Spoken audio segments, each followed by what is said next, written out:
Thank you, Jackie. I don't think we can ever hope to hear that played more masterfully than you just did. Thank you.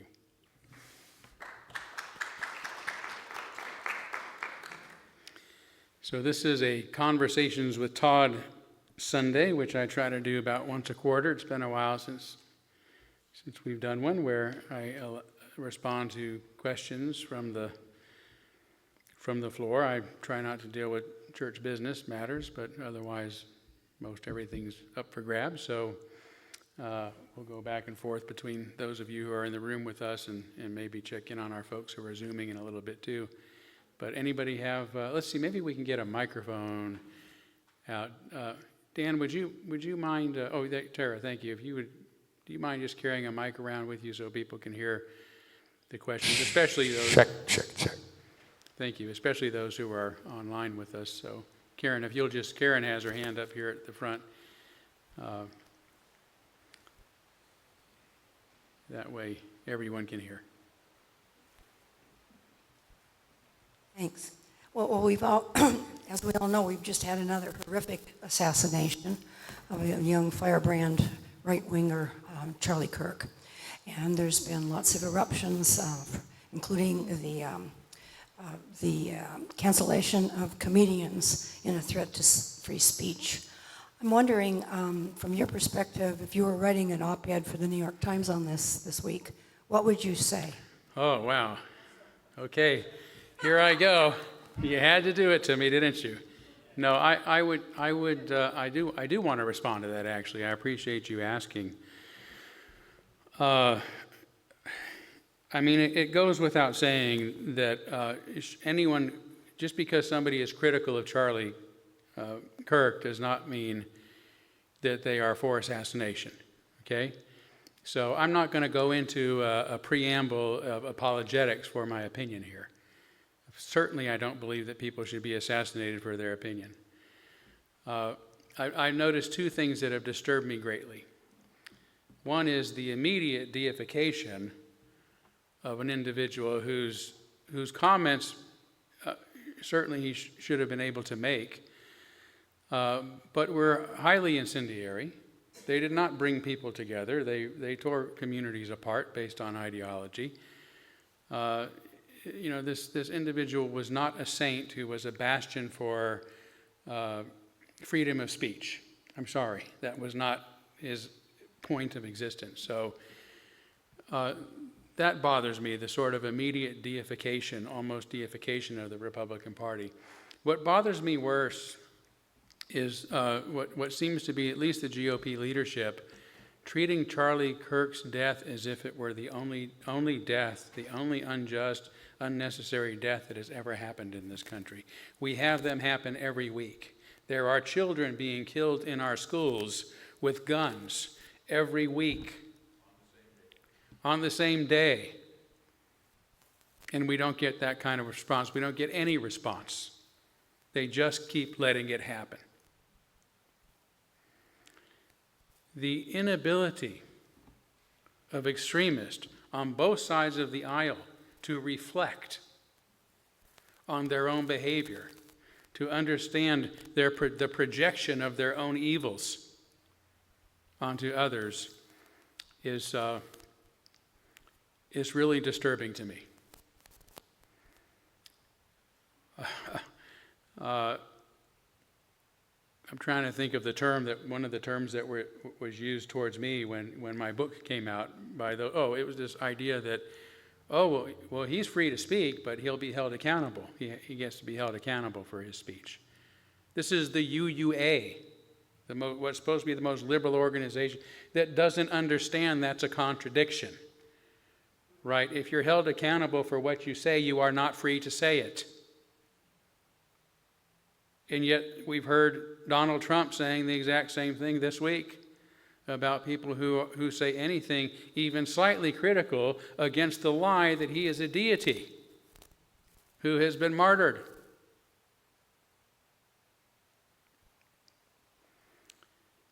And we see, again, the same on the extreme left.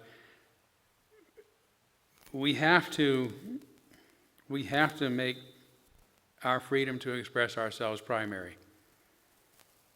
Nobody should be assassinated or killed or canceled or silenced or abused or persecuted for saying something that we disagree with on either side of the political aisle. You cannot say you are for freedom and then shut down your critics. You cannot say you are freedom and then disfellowship ministers who disagree with you. So I'd say something like that, probably more contained, more intelligently. But those are the things that are bothering me in particular about what's going on. The ignorance of the unnecessary deaths that go on in our country every day being ignored, in this one instance being the one grave injustice that we're gonna have silent moments and prayers for in our congressional meetings, those sort of things, and demand that everybody fall in line. It's twisted. Okay, Alan and then Doug. Charlie, this Crick, there's a couple of dialogues going on, one of which is the one you're describing where he gets, quote, deified, unquote. And then there's the other one where people are actually digging into what he said, when, where, and whatnot. I'm beginning to get a better picture of the man. He was not even on my radar. Alan, I'd love it if you'd ask a question. Okay. Because I know what did he actually believe in? Do you have a brief elevator discussion of what Crick believed in? No, I don't. I don't know enough about him to criticize his beliefs. He's very conservative. He made some controversial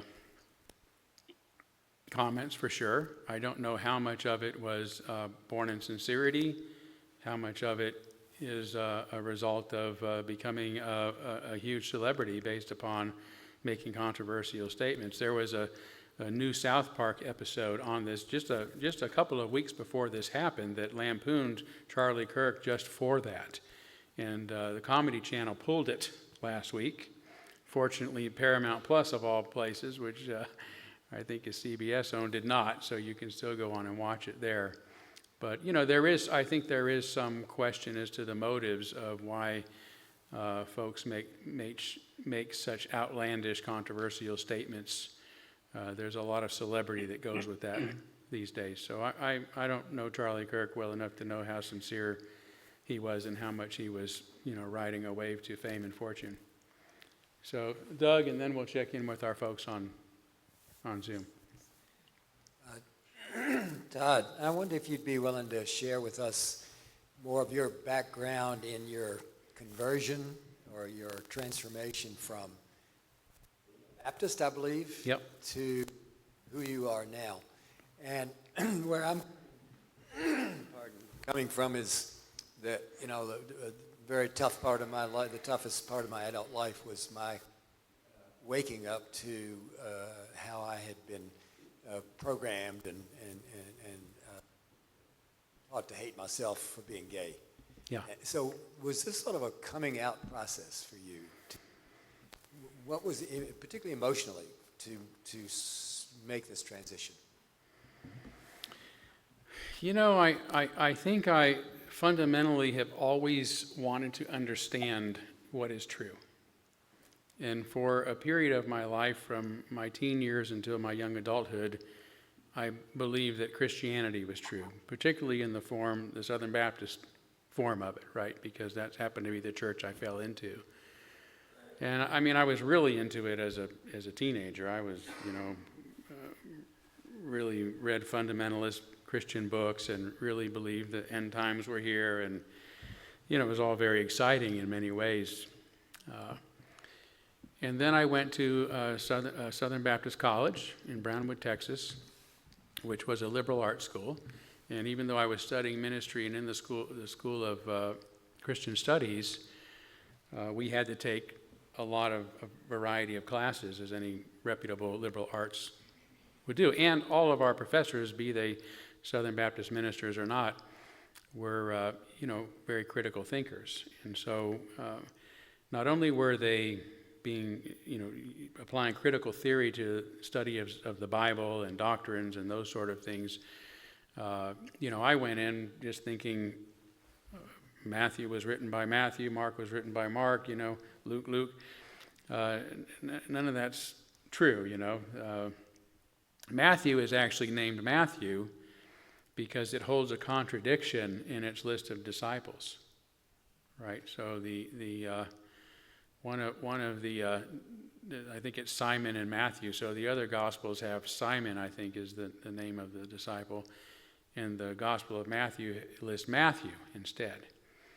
And so it's a contradiction, and people probably, we think initially called it the Gospel with the name Matthew in it. And it slowly became the Gospel of Matthew. So, these little things that make you think more critically about the whole thing. And then, of course, I had to study philosophy, which I ended up majoring in college, and that opens your mind up to a whole slew of questions. So, intellectually, I wouldn't say that it was a struggle for me. It was more of just a growing up. Right, it's like children. You can't tell a 4-year-old there's no such thing as Santa Claus. They couldn't understand what you mean.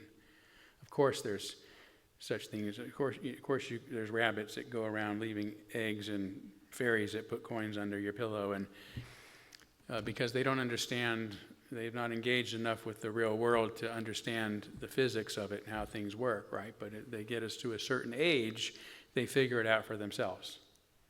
And so, parents don't really lie to them about the existence of these things. It's just they have to figure it out for themselves. And I think that's the way it was for me with Christianity. I just got to a point where this can't be true. This is not the way the world works. So I just say I outgrew it. And emotionally it wasn't anything like coming out of the closet as being gay or something would be. It was... I certainly lost friends. I lost a type of community, but I wasn't ostracized or exiled in the world because of that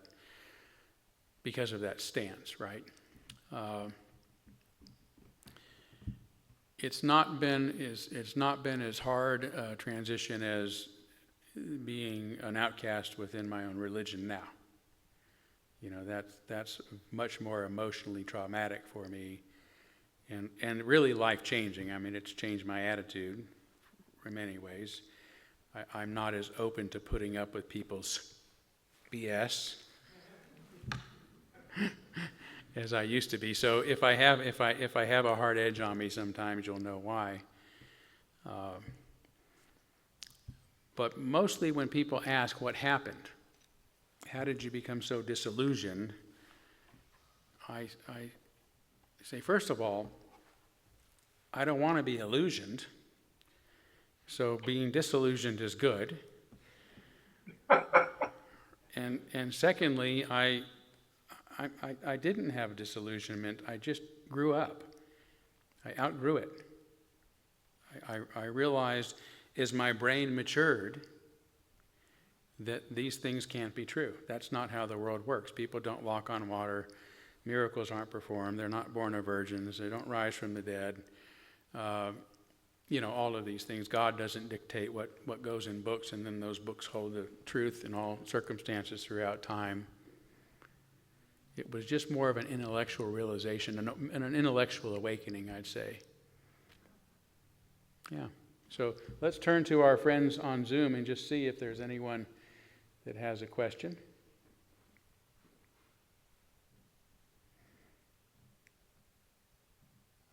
I don't hear anything. We've just kind of got the, what's that?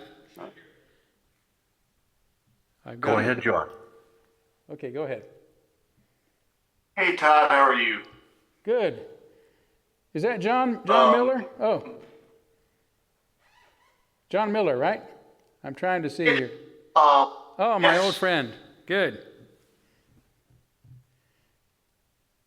and I've got a little delay or something going on. Well, I think it's good now. Anyway,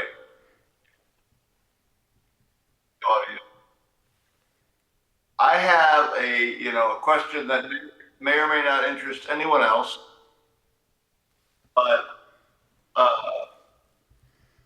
I've been my UU involvement has centered lately on the magazine, and I have noticed recently some pretty stiff opposition suddenly to the free speech element of UU Underworld. And I just wanted to throw that out to you. No one else may be interested in it. And you may not have an opinion. But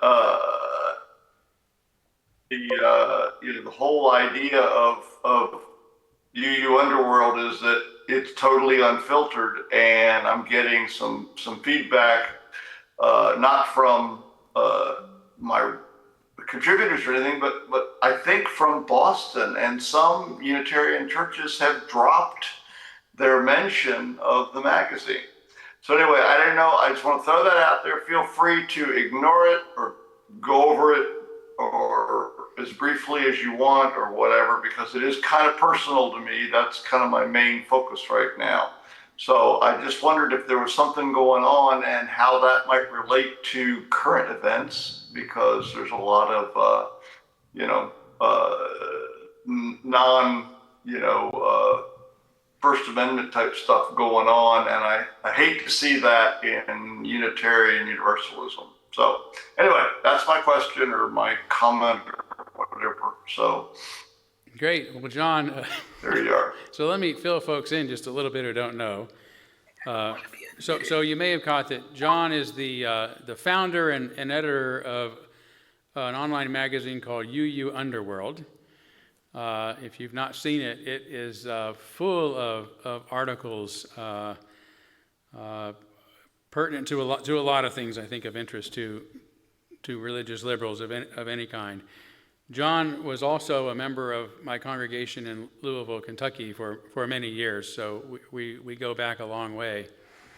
John, I didn't get everything you said. It was breaking up kind of early on, but yeah, I think one of the things that makes UU Underworld exceptional, and one of the things that makes it problematic should be discussed.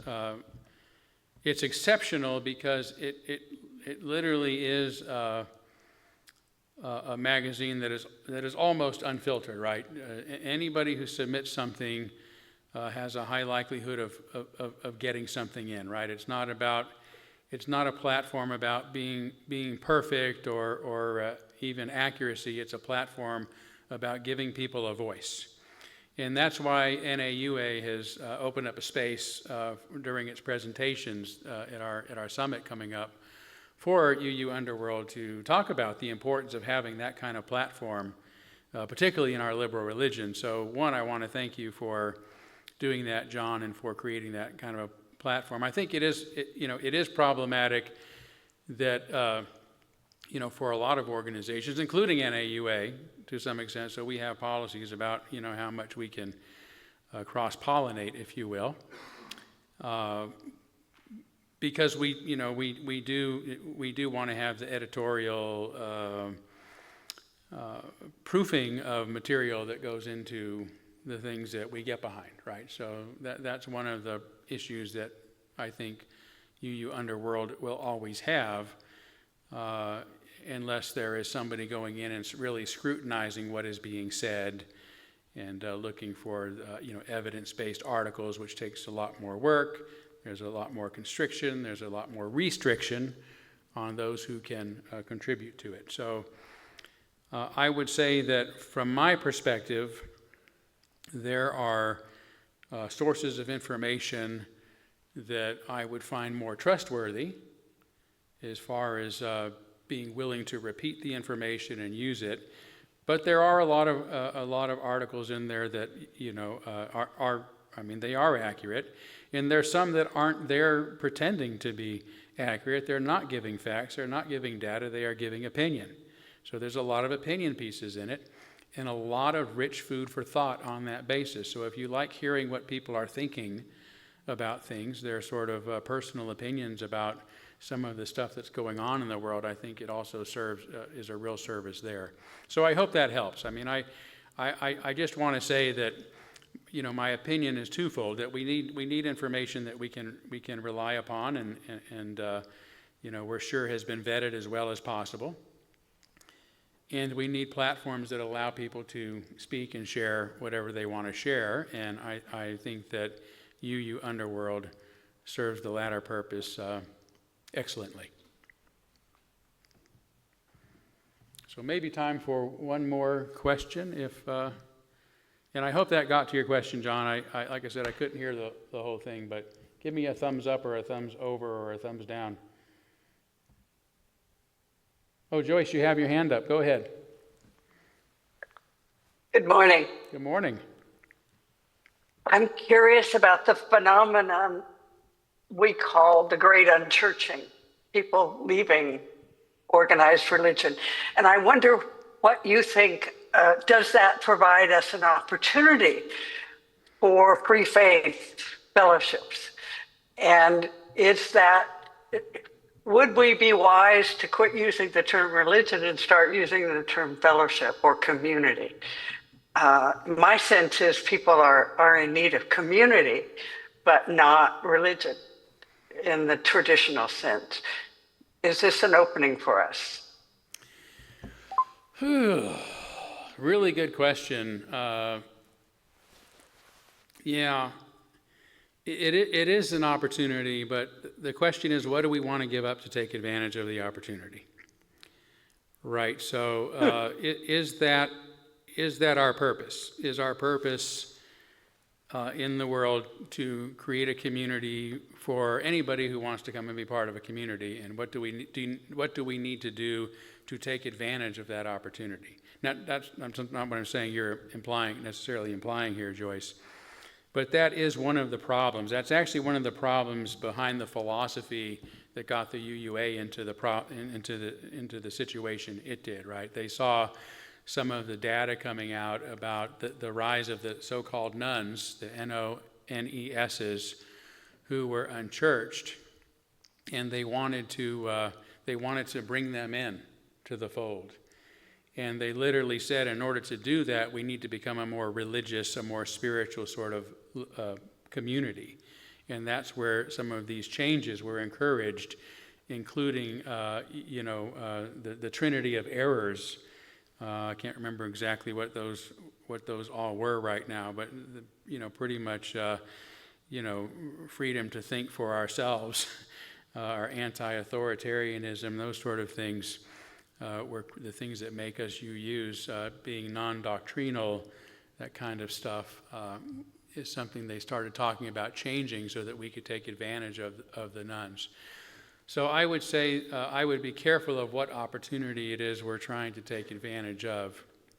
I do consider Unitarianism a religion, and the problem is not that we're using the word religion. It is the connotation, the negative connotations with it. So I think we would have to work harder to help people understand what makes our religion different than what they generally take as religion. Having said that, the behaviors of the nuns, the last time I saw the research on that, at least, the nuns described themselves as the term spiritual but not religious, which has become a cliche in our society. But what that meant for most of them, according to the research, was that they were, practically speaking, considered themselves Christians but not church-going. They had gotten tired of the politicization of their churches, particularly in the Christian world, and said, well, I'm a Christian, but I just don't go to church because I don't like the churches. Right? So that's an audience we're not going to be able to reach much as Unitarians unless we decide we're going to become a Christian church that doesn't talk politics. Right? So we wouldn't be able to really go after those. The trend at the time, however, was that there was a rise in atheism. And I would assume, therefore, agnosticism as well. Those are the ones that I think we could appeal to if they knew that we're here. I don't think that the UUA is going to appeal to anybody anymore. Everything they're wanting to become, those churches already exist, and they're the ones that are in decline. We're something very special, but a lot of people don't know we're here. But we're also a very rare Unitarian church these days. Unitarianism has shifted. Some of the main churches that are really dedicated and devoted to the UUA are preaching a different gospel than the liberal values that we once had. So yeah, that's a kind of a complicated answer, but I've thought about that a lot myself. I don't think we can count on taking advantage of those people that are leaving religion. I think what we can take advantage of, as we always have as Unitarians and religious liberals, is the people like ourselves who discover this religion. We're looking for a community, but we're not looking for just a community. We're looking for a community that has certain values like our own. And that is the challenge before us. Who are they? Where are they? How do we get to them? How do we reach them? How do we let them know we're here? That's a question we don't have time for me to answer. Good thing, because I don't know the answer to it. So thank you for all the questions, and we will go ahead and, let's see, I think we have time for our closing song and benediction. Great. Thank you.